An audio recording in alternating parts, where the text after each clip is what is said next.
The sky goes white, the signal dies, the silence falls across the skies. To turn the wheel and trust the dark is how the vessel leaves its mark. Alchemists spoke of the nigredo, the blackening, the void. They knew that in the middle of the great work, the reaction goes completely dark. There is no light, no color, and no sign that anything is happening inside the glass. The novice panics and breaks the seal to check the work, ruining the transmutation. The master knows the silence is part of the process. You cannot rely on the stars if you are sailing through the fog. Welcome back to the Simple Tapes.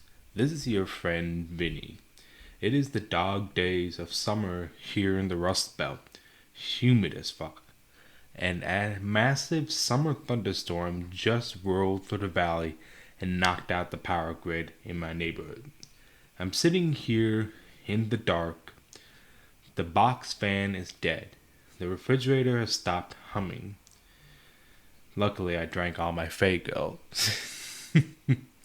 There is no Wi-Fi, no cell service, and absolutely zero signal coming from the outside world.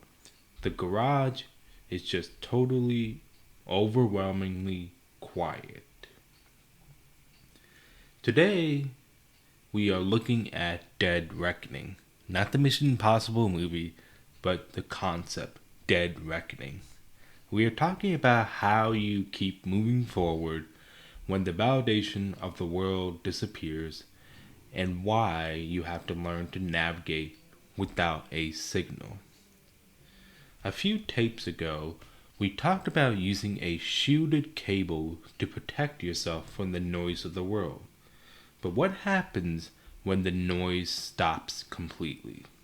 What happens when you are faced with absolute silence?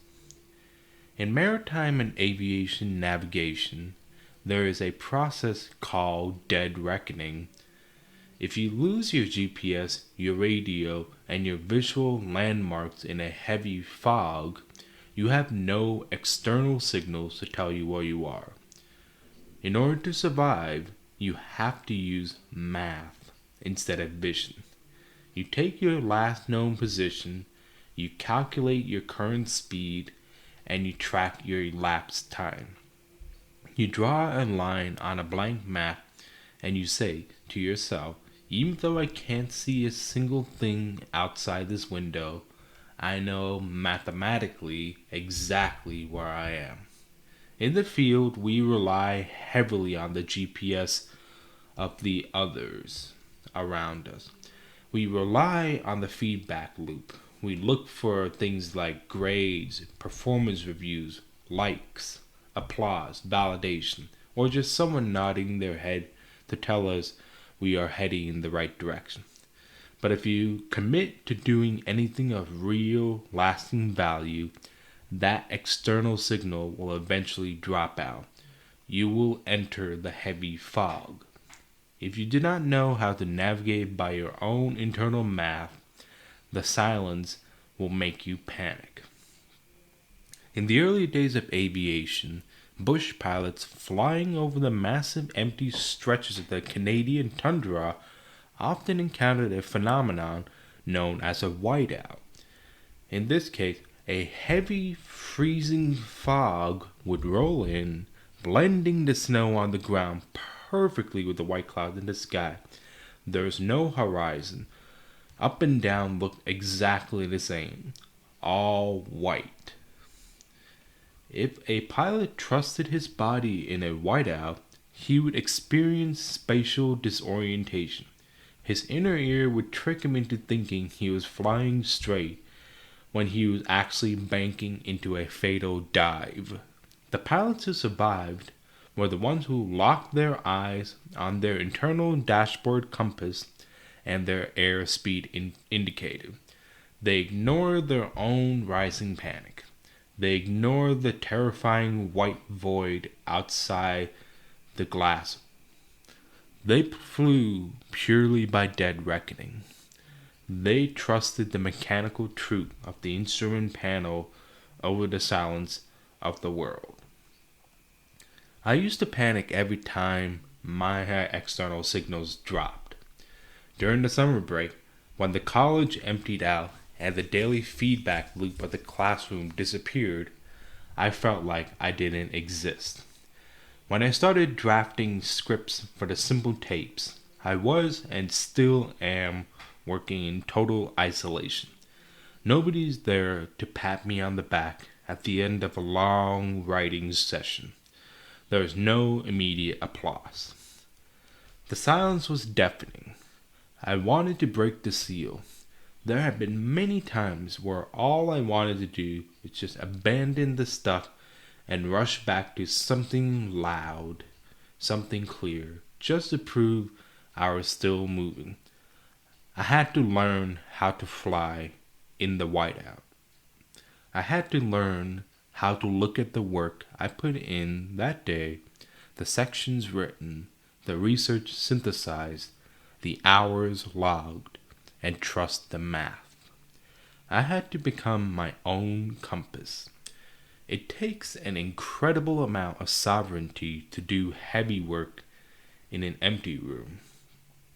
A man who only moves when he hears applause will spend his entire life standing still in the dark. So here's my challenge to you this week. Hold the heading. Identify one area of your life where the feedback loop has gone quiet. A long-term project, a quiet season of your career, or a personal discipline where nobody's watching and nobody's clapping. This week, do not look out the window. Stop checking for a signal. Stop asking for validation. Look at your internal dashboard. Did you put the hours in today? Did you hold the line? If the math checks out, trust the position. Keep the engine running. Hold the heading. And fly straight through the fog.